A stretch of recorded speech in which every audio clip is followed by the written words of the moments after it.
ఆర్థిక శాఖలో బిల్లులు పెండింగ్, వెంటాడుతున్న అప్పులు, మంత్రులకు తిప్పలు. పాత బిల్లులు క్లియర్ కావట్లే, కొత్త పనులకు శాంక్షన్ రావట్లే. ఫైనాన్స్ డిపార్ట్మెంట్లో ఫైళ్లు ఆగడంతో మంత్రుల నిస్సహాయత. ఉద్యోగులు, రిటైర్డ్ ఎంప్లాయీస్ బిల్లుల విషయంలో కూడా ఇదే సీన్. ఆదాయంలో అత్యధికం జీతభత్యాలు గత సర్కార్ అప్పులకే.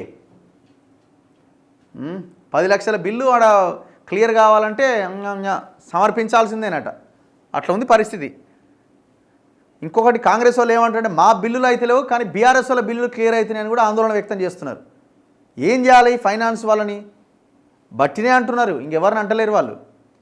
కాంగ్రెస్ పెద్ద పెద్ద వాళ్ళే మేము రిఫర్ చేసిన 2 కోట్ల 3 కోట్ల బిల్లులు క్లియర్ అవుతలేవు, కానీ 90-95 కోట్ల టీఆర్ఎస్ అయిన బిల్లు క్లియర్ అవుతుందని. మరి ఏందో మతలబ్ మీరే చెప్పాలి దానికి. ఇంకొకటి చాలా బదనాం అవుతున్నారు మీరు, బట్టి గారు మీరు చూసుకోండి, అది ఏందో మరి అది వాస్తవమా కాదా మీరే ప్రజలకు చెప్పుకోండి, మీ నాయకులకు చెప్పుకోండి. ఈ ఇన్ఫర్మేషన్ ఎవరో ఇస్తలేరు, మీ కాంగ్రెస్ నాయకులే, కాంగ్రెస్లో ఉన్న బడా లీడర్లే ఇస్తున్నారు. 10 లక్షల బిల్లు క్లియర్ కావాలంటే కమిషన్ ఇవ్వాల్సిందే అని చెప్తున్నారు. అది బీ ట్యాక్సా ఎన్ ట్యాక్సో ఏదో అంటున్నారు. మీ భార్య పేరు కూడా ఎక్కువగా వినిపిస్తున్నది, ఆమె వసూలు చేస్తున్నారని. దయచేసి ఇది మేమైతే చూడలేదు కాబట్టి చెప్పలేము.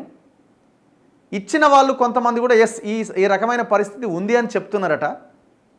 మీ కాంగ్రెస్ లీడర్లు కూడా ఇదే విషయాన్ని చెప్తున్నారు, అవును అదే పరిస్థితి ఉన్నది, మేము చెప్పిన బిల్లు క్లియర్ అవుతలేవు కానీ బీఆర్ఎస్లో బిల్లు క్లియర్ అవుతున్నాయని. మరి ఏం జరుగుతున్నది ఆలోచించండి. ఇప్పటికే విపరీతమైన బదనాం ఉన్నది ఆర్థిక శాఖ మీద. మరి ఇది బదనామా లేకపోతే నిజంగానే చేస్తే ఇక మీరు ఇంతకు మించిన క్షమించరాని ఇంకొకటి లేదు.